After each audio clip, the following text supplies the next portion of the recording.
This is the Sportiva TX4, and it's probably the strangest shoe I've ever owned.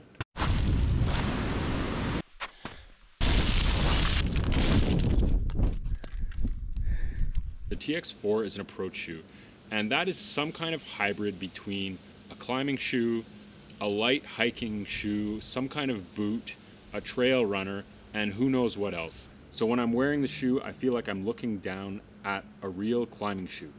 It's got some kind of rubber kick plate all around, really tough toes, an unusual pattern compared to what we're used to seeing on the bottom. So these strange kind of donut lugs and a flat climbing plate.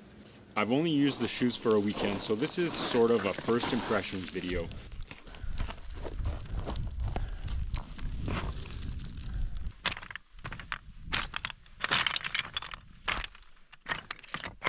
Overall, I found them very comfortable. So I put in 2 relatively long days with a pack. I got 0 blisters. What I found really interesting is that I often get a blister in between on my little toe, in between my second toe. And it's typically because it's being squished in by the outside of the shoe a bit. And like looking at this shoe, you wouldn't say that it's really wide, but it seems to be wide in the right place. I actually get that blister in Ultras and the other kind of wide shoes, whereas this I got absolutely nothing, which really surprised me and impressed me. Next, I think they're going to end up being really tough. So these things got beaten on really hard, and you know, there's absolutely no signs of any kind of wear or cuts in the shoes, which I'd almost expect there to be in a standard trail running shoe after a weekend like this. So thick leather, rubber all around.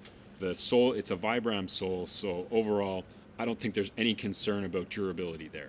I also wanted a shoe that was very precise, and to say that these are precise is an understatement. When you're doing any kind of climbing or scrambling, you literally feel like you're in a climbing shoe, which is an incredible feeling. I think over the weekend, I only got kind of tripped by the shoe once, whereas when I'm wearing something like the Hokas, Ultras, or even my Topos, which are an anatomical type of shoe, they're always catching, and your foot's always sliding around in the front because they're so wide. Edging or anything like that, these shoes are obviously going to be the best option. It's not surprising that the TX4s were really good on rock, but I also did quite a bit of down climbing on some steep dirt terrain, and they impressed me there too.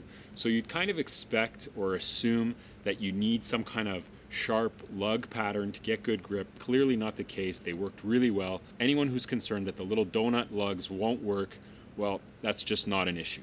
I have one concern with the TX4s, which is how they're going to hold up in really warm conditions when my feet are sweating a lot, or when I do get them soaked, and they will get soaked one day. You know, these are leather, so when they do get soaked, I feel like they're gonna take longer to dry out. Now, I just can't say what that's gonna be like yet. If I was gonna change something on the shoe, right now I think it would be interesting to have a synthetic version, which is a little bit more aimed towards the hiking than the climbing. Basically everything the same, just have a synthetic upper, and then you might have the perfect shoe. So overall, the TX4 is a pretty strange shoe, but really good.